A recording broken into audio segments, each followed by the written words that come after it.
Good morning बच्चों। पहला chapter है फिजिक्स में भौतिक जगत, फिजिकल वर्ल्ड।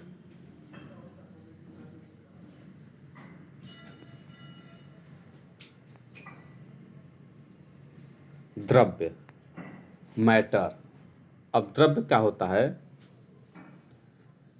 वह वस्तु जिसमें द्रव्यमान होता है, जो स्थान घेरती है तथा जिसका प्रत्यक्ष अथवा अप्रत्यक्ष रूप से ज्ञानेंद्रियों द्वारा अनुभव किया जा सकता है, द्रव्य कहलाता है। तो 3 गुण होना चाहिए: जो स्थान घेरता हो, जिसका द्रव्यमान हो, या जिसका अनुभव हमें ज्ञानेंद्रियों द्वारा होता हो। यदि यह 3 गुण में से कोई ये गुण है तो वह क्या कहलाएगा? द्रव्य कहलाएगा। एग्जाम्पल है पत्थर, लोहा, वायु, रुई, जल, परमाणु, इलेक्ट्रॉन आदि। अगला टॉपिक है ऊर्जा, एनर्जी। अब ऊर्जा क्या होती है, इस ध्यान देना। ऊर्जा जो होती है हमेशा कार्य के बराबर होती है। कार्य और ऊर्जा दोनों एक दूसरे के ही रूप होते हैं। किसी वस्तु के कार्य करने की क्षमता को ऊर्जा कहते हैं। ऊर्जा इक्वल टू होता है द्रव्यमान गुणे निर्वात में प्रकाश की चाल का स्क्वायर। ऊर्जा को ई से, द्रव्यमान को यम से और निर्वात में प्रकाश की चाल को सी से लिखते हैं। तो ई इक्वल टू हो जाएगा यम सी स्क्वायर। प्रकृति में मूल बल, फंडामेंटल फोर्स इन नेचर। अब मूल बल क्या होता है? बल वह बाह्य कारक है जो किसी वस्तु की विरामावस्था, गति की अवस्था तथा वस्तु के आकार तथा आकृति में परिवर्तन कर देता है अथवा परिवर्तन करने का प्रयास करता है। प्रकृति में मूल बल निम्न है। पहला नंबर है गुरुत्वाकर्षण बल। इसको 9th में तुम सब पढ़ चुके हो। गुरुत्वाकर्षण बल, ग्रेविटेशनल फोर्स। गुरुत्वाकर्षण बल किन्हीं दो पिंडों के बीच उनके द्रव्यमानों के कारण लगने वाला आकर्षण बल होता है। गुण है पहला नंबर, यह सदैव आकर्षण प्रकृति का होता है। मतलब दो द्रव्यमानों के बीच केवल आकर्षण बल लगता है, प्रतिकर्षण बल कार्य नहीं करता है। सेकेंड नंबर, यह बल सेकेंड नंबर है गुरुत्वाकर्षण बल एक दुर्बल प्रकृति का बल है। मतलब इनके बीच जो बल की क्षमता होती है वह बहुत कम होती है। थर्ड नंबर, यह कणों के बीच स्थित माध्यम पर निर्भर नहीं करता है। मतलब दो द्रव्यमानों के बीच जल को रख दें, कोई पदार्थ रख दें, उस पर निर्भर नहीं करता है। बी नंबर है विद्युत चुंबकीय बल, इलेक्ट्रोमैग्नेटिक फोर्स। आवेशित कणों के बीच लगने वाले बलों को विद्युत चुंबकीय बल कहते हैं।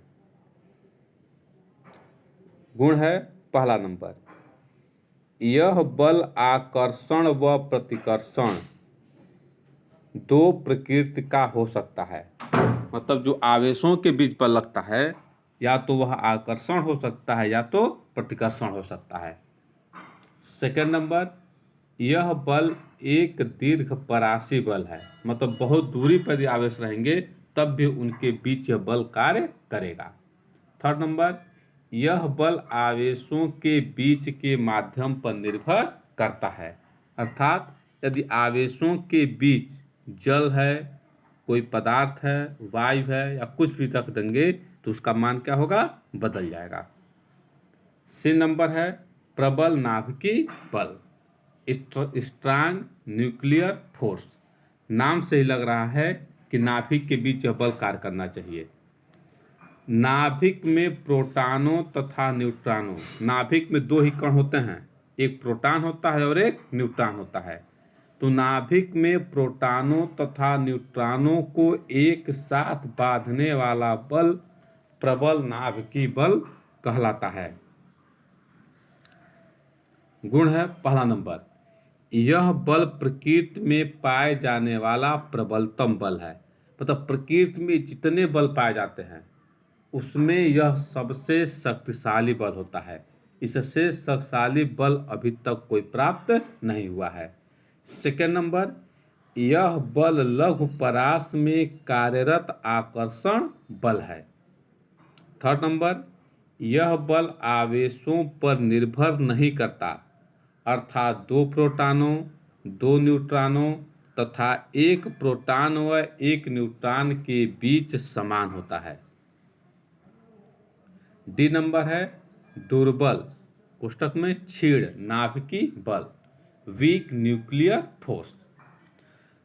अब जो रेडियो एक्टिव पदार्थ के बारे में पढ़े होंगे पिछली कक्षाओं में कि जो रेडियो एक्टिव पदार्थ होते हैं उससे एल्फा बीटा गामा किरणें स्वतः ही निकलती रहती हैं। इस घटना को रेडियो एक्टिवता कहते हैं। वही चीज यहाँ पर है। रेडियो एक्टिवता में बीटा क्षय के अंतर्गत इलेक्ट्रॉन तथा एंटी न्यूट्रिनो उत्सर्जित होते हैं।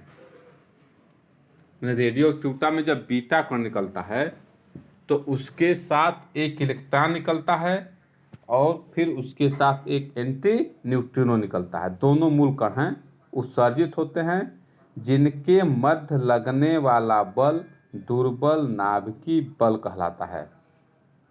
गुण है, यह लघु परिसर में कार्यरत आकर्षण बल है। सेकेंड नंबर, यह बल भी आवेश की प्रकृति पर निर्भर नहीं करता। आवेश की प्रकृति मतलब होता है कि यह प्लस आवेश है कि माइनस आवेश है, इस पर निर्भर नहीं करता है। भौतिक नियमों की प्रकृति, नेचर ऑफ फिजिकल लॉ। पहला नंबर है ऊर्जा संरक्षण का नियम। संरक्षी बलों के अधीन किसी वस्तु की कुल गतिज ऊर्जा तथा स्थितिज ऊर्जा का योग संरक्षित रहता है।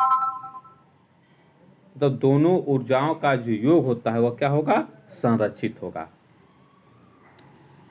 सेकेंड है आवेश संरक्षण का नियम, law of conservation of charge. आवेशों को न तो नष्ट किया जा सकता है और न ही उत्पन्न किया जा सकता है। इसे केवल एक वस्तु से दूसरी वस्तु पर स्थानांतरित किया जा सकता है। थर्ड नंबर है रेखीय संवेग संरक्षण का नियम, law of conservation of linear momentum. संवेग संरक्षण का नियम यह कक्षा 9th में पढ़े होंगे। वही नियम है, यदि किसी निकाय पर कुल बाह्य बल शून्य हो तब निकाय का कुल रेखीय संवेग नियत रहता है। फोर्थ नंबर है कोणीय संवेग संरक्षण का नियम, इसको भी आगे पढ़ा जाएगा, law of conservation of angular momentum.